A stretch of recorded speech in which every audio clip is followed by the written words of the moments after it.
Il direttore centrale immigrazione Bontempi oggi a Trieste per fare il punto sulla rotta balcanica. In 5 mesi 3.200 arrivi in regione, 1.300 solo a Udine. Il prefetto punta sulla collaborazione con la Slovenia.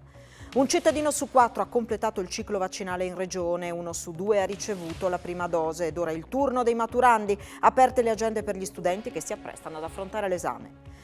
Ammonta a 150 milioni la manovra di assestamento di bilancio approvata dalla Giunta, 40 milioni destinati al contributo prima casa. È stato aumentato il fondo per le vittime dei fallimenti delle società cooperative. Nessuna sollevazione di piazza dei tifosi sulla questione stadio, i supporter bianconeri per ora scelgono il silenzio. Il simbolo non si tocca ma la questione ai più non è chiara e molti pensano ad una boutade politica. Domenica alle 20:30 gara 1 della finale playoff di Serie B, c'è Fabriano contro la Web Gesteco Cividale. Venerdì prossimo si torna in Friuli per gara 3, sognando la Serie A.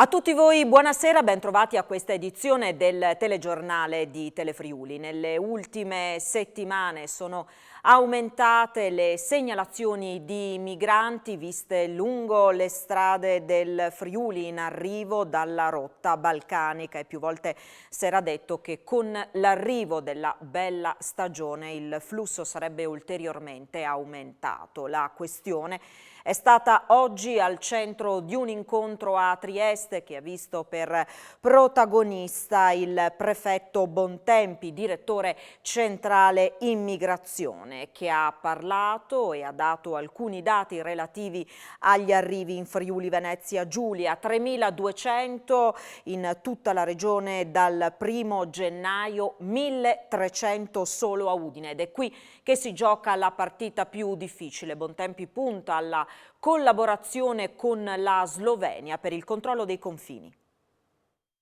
Pattuglie miste italo-slovene e intelligence. Il prefetto Massimo Bontempi, direttore centrale dell'immigrazione e della polizia di frontiera, ha incontrato oggi gli uomini impegnati sulla rotta balcanica, attraverso la quale sono arrivati in Friuli Venezia Giulia dal 1° gennaio oltre 3.200 migranti.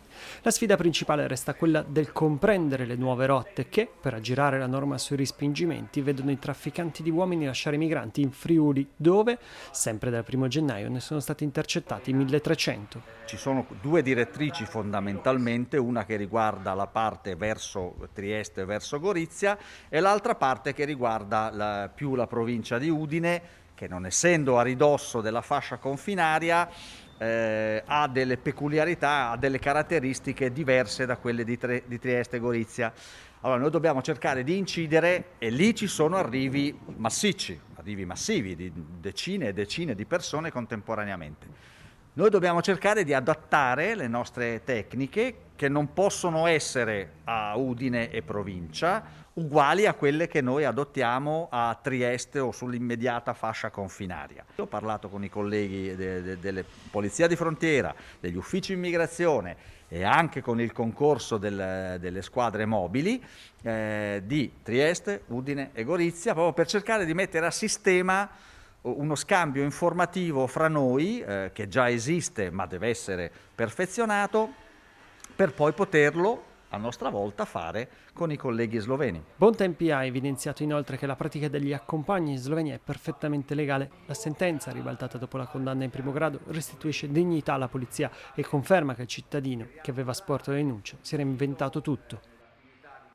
E adesso veniamo alla campagna vaccinale che prosegue nella nostra regione, dove un cittadino su 4 ha completato il ciclo vaccinale, quasi 1 su 2 ha ricevuto almeno la prima dose. Il monitoraggio della Fondazione Gimbe fa il punto sull'immunizzazione ma anche sull'evoluzione della pandemia in Italia e in Friuli Venezia Giulia. Vediamo. Quasi un cittadino su 2 in Friuli Venezia Giulia ha ricevuto almeno una dose del vaccino anti-Covid. Poco più di 1 su 4 ha completato il ciclo. È quanto emerge dall'ultimo monitoraggio della Fondazione Gimbe, che fa il punto anche sull'evoluzione della pandemia. In 2 mesi i ricoveri per Covid in ospedale sono diminuiti di oltre l'80%, ma ci sono ancora 2,9 milioni di over 60 in Italia senza copertura vaccinale. In Friuli Venezia Giulia l'occupazione dei posti letto in aree mediche e terapie intensive è del 2%, tra le più basse in Italia.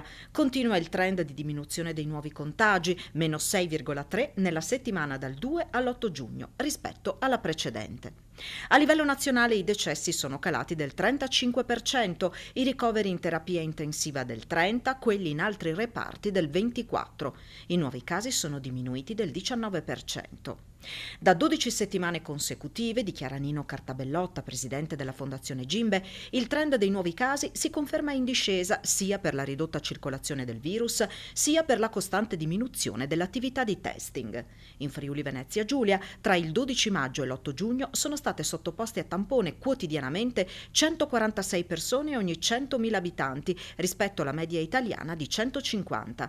Quanto all'andamento della campagna vaccinale, al 9 giugno il 45,5% della popolazione ha ricevuto almeno una dose di vaccino, percentuale che sale al 48,3% in Friuli Venezia Giulia, seconda dopo il Molise. Per quanto riguarda gli ultra ottantenni, nella nostra regione ha ricevuto almeno la prima dose il 91% della popolazione, nelle altre fasce d'età risultiamo quartultimi in Italia. Secondo la Fondazione Gimbe, in condizioni di bassa circolazione virale, i vaccini AstraZeneca e Johnson Johnson andrebbero riservati solo agli ultracinquantenni, questo per massimizzare i benefici e minimizzare i rischi, evitando al contempo di compromettere definitivamente la fiducia della popolazione per i vaccini a vettore virale.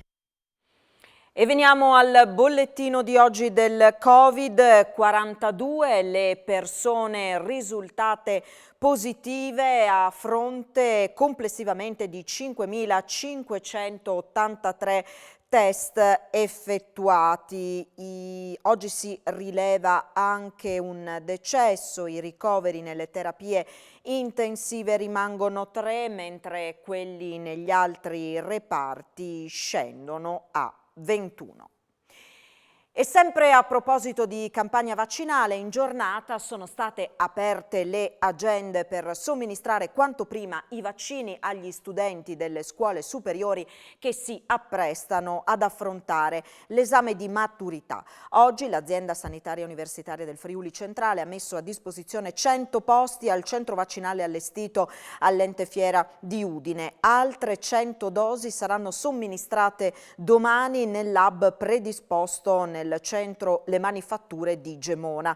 Per quanto riguarda il Pordenonese, l'azienda sanitaria del Friuli Occidentale ha organizzato le somministrazioni nelle giornate di sabato 12 e domenica 13 giugno nei punti vaccinali presenti in Fiera, a Pordenone e a San Vito al Tagliamento. Infine, nell'area servita dall'azienda sanitaria universitaria Giuliano Isontina, le prenotazioni sono aperte e disponibili nelle varie sedi già operative. Le adesioni dei maturandi si potranno effettuare utilizzando gli usuali canali di prenotazione, quindi col center regionale, CUP delle aziende sanitarie, farmacie e poi anche la web app. Da un lato dunque gli studenti che si apprestano ad affrontare l'esame di maturità, dall'altro gli studenti più piccoli che oggi festeggiano la fine della scuola. È stato l'ultimo giorno in classe per migliaia di studenti più piccoli delle scuole elementari, delle scuole medie, per i quali oggi è suonata la campanella per l'ultimo giorno. Tantissimi i genitori in attesa fuori dalle scuole per festeggiare assieme ai propri figli l'ultimo giorno di scuola. Come da tradizione, tanti cori cantati anche dai più piccoli per salutare la scuola e salutare gli insegnanti. Come sempre anche qualche lacrima da parte dei bambini che hanno già nostalgia dei compagni e dei propri insegnanti. Ma poi, approfittando della giornata di sole tutti insieme a festeggiare all'aperto, sfruttando le aree verdi dei vari paesi e anche in città, per festeggiare la fine della scuola, ma per avere anche un'occasione per stare tutti insieme, per giocare, divertirsi e mangiare appunto qualcosa insieme. Voltiamo pagina, ammonta a 150 milioni la manovra di assestamento approvata oggi in via preliminare dalla Giunta regionale. La posta principale, 40 milioni, è destinata al contributo per l'acquisto della prima casa, visto il crescere delle domande. È stato anche aumentato il fondo per le vittime dei fallimenti delle società cooperative. Ce ne parla l'assessore regionale al bilancio, Barbara Zilli. La Giunta regionale oggi ha approvato in via preliminare l'assestamento di bilancio. La manovra estiva è una manovra molto ricca che parte con una dotazione finanziaria di ben 150 milioni di euro. Per noi è un risultato importantissimo perché siamo convinti che potrà dare spinta alla ripresa del nostro territorio dopo l'emergenza pandemica. Sono destinati ben 50 milioni di euro tra le risorse che il collega Pizzimenti ha messo per la casa e le risorse ulteriori che ha destinato alle infrastrutture portuali e al sistema della logistica regionale. 40 milioni appunto destinati allo scorrimento del bando relativo agli acquisti e ristrutturazioni sulla prima casa, fonte di finanziamento che continua a ricevere molte domande e che con questa iniezione importante di risorse cerchiamo appunto di finanziare in maniera robusta. Abbiamo destinato 10 milioni di euro al fondo di rotazione per l'agricoltura, ben 8 milioni per le imprese e il sostegno del turismo. Penso anche a tutte le iniziative che sono state aggiunte al servizio sanitario già fortemente compresso nelle sue funzionalità dall'emergenza coronavirus. A lavoro e istruzione per il sostegno alle politiche del lavoro abbiamo destinato quasi 3 milioni di euro e poi abbiamo pensato di favorire tutti quegli investimenti possibili anticipando risorse sulla programmazione europea e per accedere ai bandi nazionali sulle scuole. A questo ci sono ovviamente tante altre risorse che vengono messe a disposizione. Penso alla possibilità che abbiamo voluto fortemente di implementare il fondo per il sostegno alle vittime dei crack Cocca e cooperative triestine. Questo fondo finalmente ha una dotazione adeguata che si attesta sui 9 milioni di euro e siamo pronti con la norma a dare risposte ai cittadini.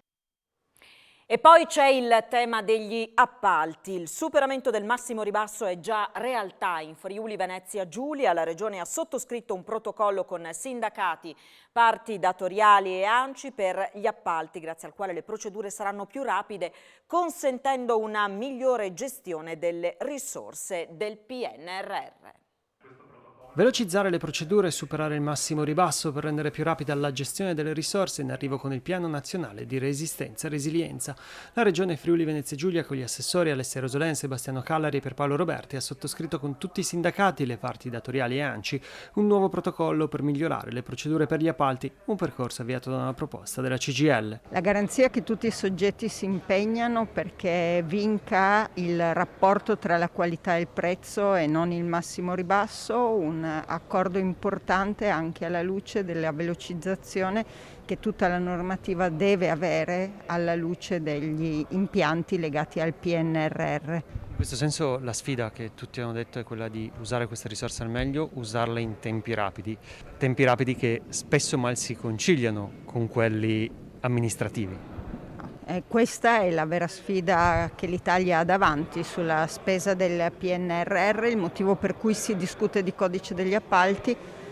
Ribadisco, lo si fa sulla qualità della sicurezza del lavoro e la qualità sociale degli interventi che vengono fatti.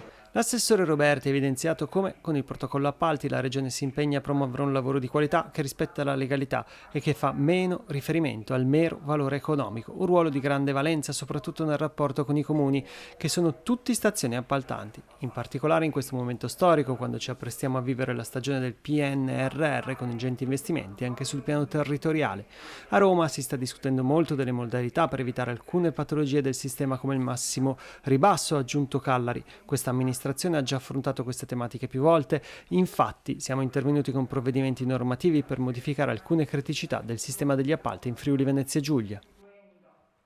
Fincantieri e Ministero della Difesa dell'Indonesia hanno firmato un contratto per la fornitura di 6 fregate classe FREMM, l'ammodernamento e la vendita di 2 fregate classe Maestrale e il relativo supporto logistico. Non è stato reso noto il valore della commessa. L'accordo assume estrema rilevanza nell'ottica di un rafforzamento della collaborazione tra due paesi in un'area strategica del Pacifico. Leonardo fornirà il sistema di combattimento. L'ammodernamento delle 2 unità classe Maestrale, che Fincantieri acquisirà dalla Marina Militare una volta che saranno dismesse, sarà anch'esso realizzato in Italia. Fincantieri ricoprirà il ruolo di prime contractor per l'intero programma. Secondo il gruppo, la costruzione delle fregate assicurerà notevoli ricadute occupazionali per diversi stabilimenti italiani Fincantieri nei prossimi anni, con forti riflessi anche nell'indotto e in altre realtà. Giuseppe Bono, amministratore delegato di Fincantieri, è convinto che questo programma abbia una rilevanza strategica straordinaria, sia per il ritorno economico per il nostro paese, per la filiera della difesa italiana, sia perché assicura a Fincantieri un forte posizionamento nell'area, aprendo di fatto la strada per la finalizzazione di ulteriori importanti trattative per altri programmi in fase di discussione anche nel settore civile. Si appropriò di alcuni documenti dell'azienda per cui lavorava. Un ingegnere è stato condannato dal Tribunale di Udine. L'uomo però è stato assolto dall'accusa di aver utilizzato segreti industriali per vincere una commessa. Si appropriò di copie di alcuni documenti ma non utilizzò segreti industriali per vincere una commessa battendo l'azienda dalla quale era uscito. E questa in sintesi la sentenza emessa dal Tribunale di Udine, che ha visto condannato dal giudice monocratico Paolo Milocco l'ingegnere Sokol Axiai a 4 mesi di reclusione convertiti in 8 mesi di libertà controllata e al pagamento di 400 euro pena sospesa. Il risarcimento all'ex datore di lavoro, la promostar di Buia rappresentata dall'avvocato Stefano Bonacore, sarà stabilito in sede civile. Axiai è stato riconosciuto colpevole di essersi appropriato nel 2017 di copia cartacea delle offerte inviate da alcuni clienti, delle quali era in possesso in qualità di responsabile commerciale della Promostar. L'ingegnere però è stato assolto da altri 4 capi di imputazione, tra i quali di aver utilizzato alcuni accorgimenti tecnici elaborati da un altro ingegnere della Promostar, azienda operante nel settore del filo per cemento armato, per vincere una commessa battendo l'ex datore di lavoro. Il difensore di Axiai, l'avvocato Paolo Persello, soddisfatto dell'esito complessivo, ha annunciato l'intenzione di fare ricorso per l'appropriazione indebita. Contrariamente a quanto ci si poteva aspettare, la questione stadio, con la minaccia dell'Udinese di lasciare il Friuli, non ha riscaldato più di tanto gli animi dei tifosi. Di certo affezionati all'impianto dei Rizzi, i supporter bianconeri sembrano non prendere troppo sul serio l'ipotesi Pasian di Prato, oppure non ritengono di avere abbastanza elementi per dire la loro. O Stadio Friuli o Austria? Beh, non proprio, sono passati i tempi delle minacce secessioniste, anche solo velate, o forse più in generale sono passati i tempi nei quali ci si infiammava davvero per il calcio e i suoi simboli. La questione stadio, con i passi dell'Udinese verso un possibile spostamento a Pasian di Prato, di certo sono stati l'argomento principale di questi giorni al Bar Sport, ma più come punto interrogativo che come spunto per i tifosi per farsi sentire. La questione non è in effetti prettamente sportiva e oltretutto contratti, clausole, leggi, sentenze non sono certo di facile comprensione o tali da permettere a chi veda la questione da fuori di poter andare in profondità e esprimere un parere. È per questa ragione che i tifosi organizzati, per esempio, hanno deciso di non dire nulla. Questa è la scelta dell'associazione Udinese Club. Cose più grandi di noi, insomma, sembra dire il silenzio, ma forse anche più in generale il non credere fino in fondo nella volontà della società. Questo quello che emerge anche dai commenti social alla vicenda, dove si legge il tutto come parte di un copione o di una querelle con l'amministrazione comunale non certo nuova. Anche i club autonomi, attraverso il loro portavoce Dimitri Quaglia, fanno sapere che sulla questione stadio non sanno davvero che cosa stia accadendo. Rimaniamo affezionati allo Stadio Friuli, considerata la nostra casa da sempre, scrivono. Possiamo solo sperare che lo stadio da poco rinnovato rimanga ancora il luogo delle nostre domeniche, a seguire la nostra squadra del cuore, e restano in attesa di notizie per capire come e quando si potrà seguire di nuovo la squadra dal vivo. Per il resto, dunque, s'aspetta. Certo, un Friuli vuoto e senza il bianconero farebbe i brividi a chiunque, anche al tifoso più intiepidito, ma per ora l'immagine evidentemente resta lontana anche dalla fantasia. L'amministrazione comunale del capoluogo friulano ha approvato oggi una serie di iniziative per ravvivare l'estate in città. Oltre alla conferma di Udine sotto le stelle, che si arricchisce di nuove adesioni, sono state annunciate le attività collaterali per il Far East e l'arrivo in città dello Street Food Truck Festival. Arriverà in città il 9 luglio lo Street Food Truck Festival 2021 che animerà Piazza Primo Maggio per 3 giorni con stand enogastronomici da tutta Italia. La manifestazione, che durerà fino al 12, sarà effettuata nel rispetto delle normative anti-Covid. L'assessorato grandi eventi, con in primis l'assessore Maurizio Franz, ha confermato che la sicurezza del pubblico sarà la priorità.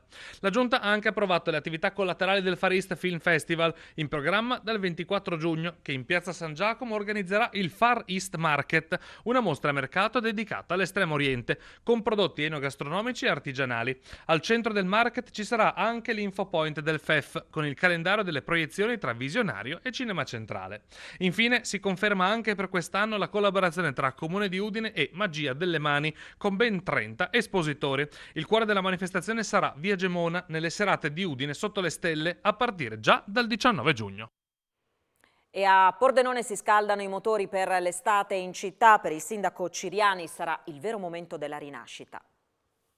Ben 350 eventi in centro e nei quartieri. L'estate a Pordenone, organizzata dal comune e sostenuta da partner pubblici e privati, riparte con un cartellone amplissimo dal 20 giugno, debutto con il concerto all'alba, al 5 settembre. La città torna a vivere grazie a musica di tutti i generi, rassegne teatrali, spettacoli, incontri culturali, attività per i più piccoli e molto altro ancora. Finalmente questo è un segnale chiaro di un progressivo ritorno alla normalità. Saranno tantissimi eventi, ma tutti in insegna della sicurezza, perché tutto sommato le regole, le prescrizioni anti-Covid dobbiamo continuare a rispettarle, ma soprattutto il segnale che la vitalità, l'effervescenza classica di Pordenone, tipica di Pordenone, di cui siamo orgogliosi, può finalmente tornare ad esprimersi. Coinvolte 66 associazioni, oltre 30 location tra piazze, parchi, edifici storici, musei e strutture culturali, aree naturalistiche e centri sportivi. Tutti i luoghi della città che cominceranno a rivivere e rivivranno con tutte le nostre associazioni che con grande entusiasmo e soprattutto con grande professionalità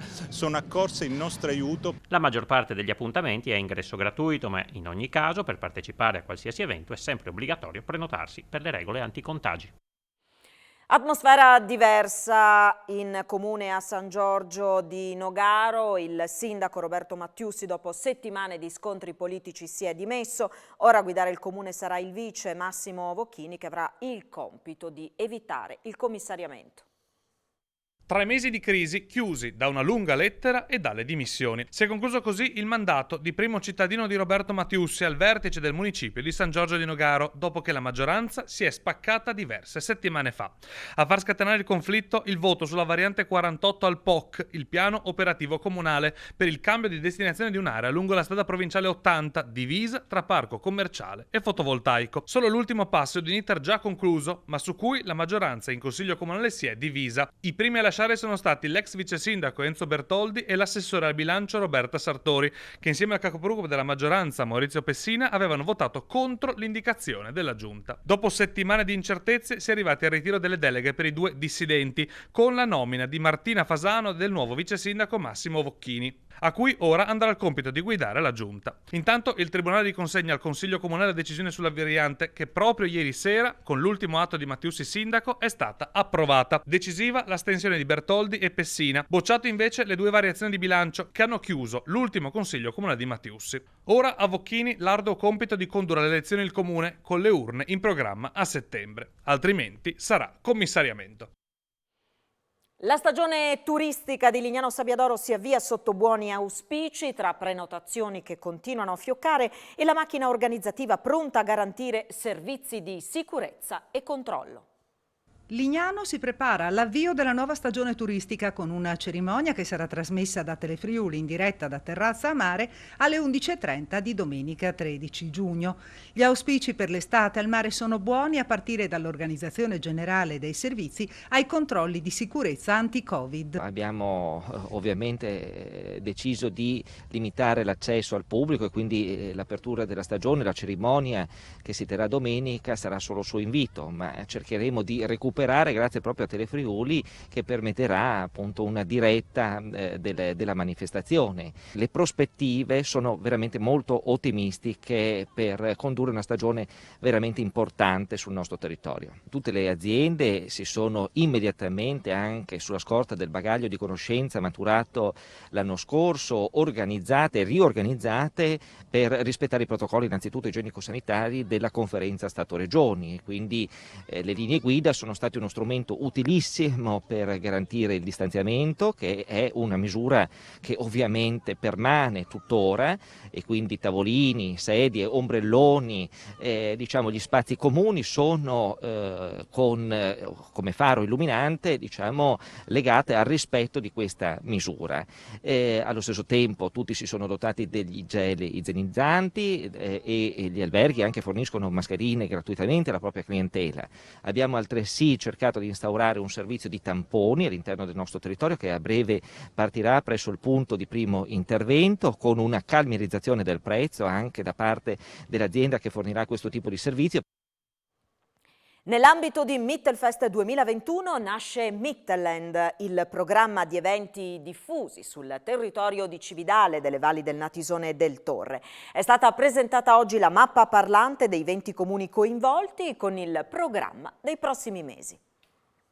Valorizzare l'attrattività turistica di tutta la zona di Cividale, delle valli del Natisone e del Torre, unendo ciò che di meglio possono offrire: sport nella natura, degustazioni di vini e prodotti locali, libri, incontri, concerti in boschi e in villa. È l'obiettivo di Mittelland, piattaforma d'esperienze promossa da Mittelfest. Il calendario dei primi mesi di Mittelland è stato presentato all'azienda vitivinicola Zorzettig. Qui è stata anche svelata la mappa parlante dei 20 comuni coinvolti, realizzata da Fondazione Radiomagica Onlus. Cartacea e digitale, vede rappresentata ogni località del territorio da un luogo o monumento del cuore scelto e votato dai suoi abitanti. Attraverso un QR code si potrà accedere alla mappa parlante digitale per ascoltare le audio e video storie realizzate, 6 racconti e 16 curiosità dedicati ai luoghi scelti dalla comunità. Con il progetto Mittelfest riafferma con forza il proprio ruolo di catalizzatore della valorizzazione turistica della regione Friuli Venezia Giulia, commenta il presidente Roberto Corciulo. Un percorso che attraversa la cultura, ma anche le bellezze naturali, la tradizione enogastronomica e le economie locali. Questi territori sono solcati da 3 lingue, italiano, friulano e sloveno, ma non troppo distante c'è pure il tedesco, sottolinea il direttore artistico Giacomo Pedini. Sono luoghi dove si incontrano l'est e l'ovest europei, propri di una terra di mezzo, con una natura a tratti indomita, una Mittelland. È così che intendiamo esplorarla e offrirla al turista curioso. Verrà inaugurata domani alle 18 in Castello a Udine la mostra monografica su Giovanni da Udine, la prima organizzata dalla sua città natale. Oggi la presentazione. È la prima mostra monografica su Giovanni da Udine, quella che domani verrà inaugurata nel castello e che raccoglie testimonianze e opere dell'artista friulano. Una mostra che avrebbe dovuto vedere la luce lo scorso anno, rinviata però in 2 occasioni per la pandemia da Covid, e che finalmente aprirà le sue porte al pubblico. L'originalità di questa mostra è quella di riprodurre evidentemente anche con dei prodotti di grande qualità tecnica e visiva quello che lui fece soprattutto a Roma, ma poi anche di portare documenti, lettere e testimonianze della sua arte, che spaziò diciamo in tutti i campi, perché volevamo inaugurare il 27 di ottobre, data di nascita 1487 di Giovanni da Udine. Non si è potuta fare. Speravamo i primi di gennaio, insomma, passate le feste, invece niente, ci siamo ritrovati ai primi di marzo e anche lì purtroppo non ci è andata dritta. Si firmava Furlano, quindi era uno che conosceva la lingua friulana. Lui ha vissuto moltissimo a Roma, però sempre legato alla città di Udine. Sta di fatto che ha realizzato 2 case a Udine, proprio legato, come si dice noi friulani, al mal dal modon, nel senso che voleva poi con i guadagni tenere un piede fermo qui nella sua città. E siamo contenti di fare questa mostra per farlo conoscere, perché probabilmente molti non sanno che insomma è un nostro artista, è uno che ha lavorato nel 1500 e ha lasciato cose importanti alla città di Udine. Termina qui questa edizione del nostro telegiornale, vi ricordo tra pochissimo l'appuntamento con le news sportive. In primo piano il sogno promozione della Web Gesteco Cividale con l'avventura playoff. Inizia domenica a Fabriano la possibilità di realizzare questo sogno. Tutti i dettagli nelle news sportive subito dopo l'appuntamento con le previsioni del tempo a cura di Antonino Renda. Grazie per averci seguito e buon proseguimento di serata. Arrivederci.